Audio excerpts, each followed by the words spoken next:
One of the great lies of modern faith is that spiritual maturity looks like having all of the right answers. I have studied for a long time. I know many more who've been studying twice the amount of time of my life's existence, and they will tell you they don't have all the right answers, but they always know how to go and do likewise. Jesus continues on in this story. He talks about this priest and this Levite who are like the religious elites in that community. They are the pastors, the professional religious people. And they both see this man half dead on the side of the road. And instead of actually walking to him and doing something, they just kind of go like, whoa, I'm going to step over here. Like, no thanks. Probably because they got stuff to do, right? Because if you're a religious leader, getting on the ground when somebody's bleeding and half dead could ritually make you impure and prevent you from doing your other duties. And so the religiosity of their roles gets in the way of them doing what they're supposed to do.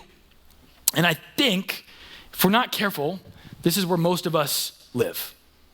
You see, we see injustice, we see addiction, we see loneliness, we see people half dead on the side of the road, and we just keep walking. And again, it's not because you're bad people. It's not because we don't care. It's because that we often convince ourselves that half dead people need more help than what we know how to give. So instead of doing something, we're arrested by fear, and it just recalibrates us to do nothing. A friend of mine a few weeks ago sent me this text talking about some difficulty that they were going through in their marriage. And I was writing the sermon, and I was like, dang. Because I know I'm going to preach this part, and I got to live this part. So I just want to tell this guy yeah, man, I'll be praying for you. You got it. You made the mistakes in your marriage. It's your own fault. I don't know I don't feel bad for you. You shouldn't have treated your spouse that way. But God's telling me, hey man, you can't be a hypocrite. You got to enter in. And so I texted and I said, hey, I don't really know what to say to this response. I don't know how to be helpful, but I'll sit with you. I'll sit in the suckiness of the season that you brought on yourself. And we can just be sad and awkward together. And we've done that. It's been clunky and weird. We've done it 3 times together. And I've told this person every time, I don't know how to make this better. It's literally your fault. And they have said yeah, I know. I need to hear that. And the fact that you're still just sitting with me, that's what matters. I go, great, because that's about the best I can get. I can get you to a therapist. I have a great marital therapist that my wife and I see once a month. That's awesome. But I don't know how to do any of those things. But showing up and being awkward and not being afraid of calling out my limitations, both as a pastor and a person, that's fine. God still uses it. And this person and I have gotten remarkably closer over the last 6 months as a result of this. And so the same thing for us. We show up when God gives us an opportunity to show up. And so what happens is, in the last part of this story, Jesus goes back to talking to the lawyer, and he talks about this person. He names a person here. He says, a Samaritan walks in. And if you don't know, Samaritans and Jews hated each other because Samaritans were half Jewish by this ethnic piece, but they served and worshiped kind of different beliefs about God. So they were this ethnic half-breed. Right? So there was a lot of racial prejudice and hatred between the communities. There was a lot of political and theological disagreement. Very much sounds like our world today. And so he sees this man half dead, and what does he do? He helps him, right? He has this helping moment because of this feeling that he has, this compassion. This word is called splachnizomai in the Greek. All right, so we're going to say this together because it's my favorite word, and I'm going to make you do it, okay? So we're going to say splachnizomai on the count of 3. 1, 2, 3. Good. Now really feel it. Really feel the in your throat. Okay, let's try it again. 1, 2, 3. Splachnizomai. Good. It's this visceral, gut-churning desire to help, to move, to do something, to step in. It's powerful because the seat of emotions in this world is understood to be from your belly. Because when you feel butterflies in your tummy or a pit in your stomach, right, we think it's our heart, but it's always our belly. We feel stuff deeply. This is the kind of person that Jesus wants us to be, this splachnizomai-driven individual. To step in, to help, to meet needs, even if we don't have all the answers. He gets down, he bandages him, he puts oil on him, wine on him, puts him on his own donkey, takes him to an inn, pays for 2 weeks of care for him, and says, I'll give more when I'm on my way back. Just put it on my tab. And he follows up, Jesus does, with the lawyer, and he just simply says, which of these three do you think was the neighbor to that man? Which of these three were the ones who really got it? Jesus flips this original question. The lawyer asked, who is my neighbor? Jesus says, who became a neighbor? It's not a matter of trying to define these in and out lines. The implication Jesus is saying is neighboring isn't something you discover, it's something that you decide to become. If you want to follow Jesus, you have to become a neighbor. This is not like a thing that's up for debate or interpretation. You cannot love God well if you don't love your neighbor well. There is no separation of these 2 points. They are mutually inclusive with one another. And what I love in verse 37 is we get the true revelation of the lawyer's heart. He says, the expert in the law replied, the one who had mercy on him. The lawyer can't even say the Samaritan. He can't even name the guy that he probably hates. And so the same thing is true for you and for me. And Jesus simply responds to him and says, go and do likewise.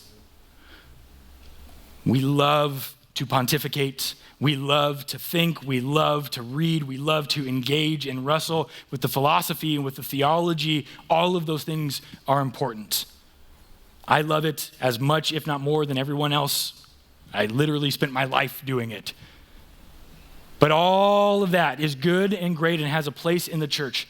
But none of it will ever be more important than those 4 words, go and do likewise. The secret to following Jesus, no matter how long you've been a follower, you want to grow, we talk about like, I want to be fed, I want to encounter God more, then go and do likewise. There's space for theology and practice and reading and orientation, all those things, but your theological convictions on a topic won't mean anything if you don't actually go and do likewise. Because making a decision to help cannot wait on certainty. This is one of the great lies of modern faith, is that spiritual maturity looks like having all the right answers. I have studied for a long time. I know many more who've been studying twice the amount of time of my life's existence, and they will tell you they don't have all the right answers, but they always know how to go and do likewise. The Samaritan didn't have a strategic plan or training or even a guarantee that the help he was going to administer was going to work. But he saw a need and he met it. He saw a situation and he stepped in. Jesus doesn't say that go and admire, go and repost that thing, go and advocate for that theological or social position on your social media. He says go and do likewise because it is a matter of proximity. And if you wait too long to do likewise, you are preventing both that person and you from experiencing the creative movement of healing that only God, the Father of the universe, can bring about in our lives. And what a terrible thing to both be late on or miss out on entirely.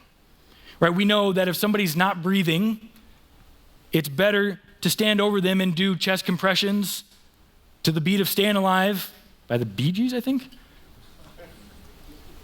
It's better to do that even if you're at 110 BPM instead of 120 BPM than to do nothing at all. Because if you do nothing at all, what's the outcome?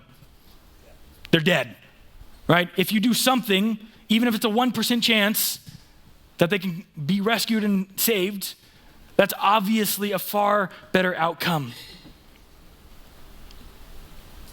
The second thing that we learn from this, compassion is inconvenience, and man, is this not true. Mercy doesn't wait for open margins in your calendar. Opportunities to step in and make a difference and have an impact on someone doesn't wait for you to be okay with its timing. It rearranges your day. It changes family dynamics. It bleeds into your finances. But making sure that we meet people in the moment that God gives for us and allows us to step into is worth all of that inconvenience. Because if we're a follower of Jesus first, before anything else, we love God and we love our neighbor more than our schedules, more than our rituals, more than our practices.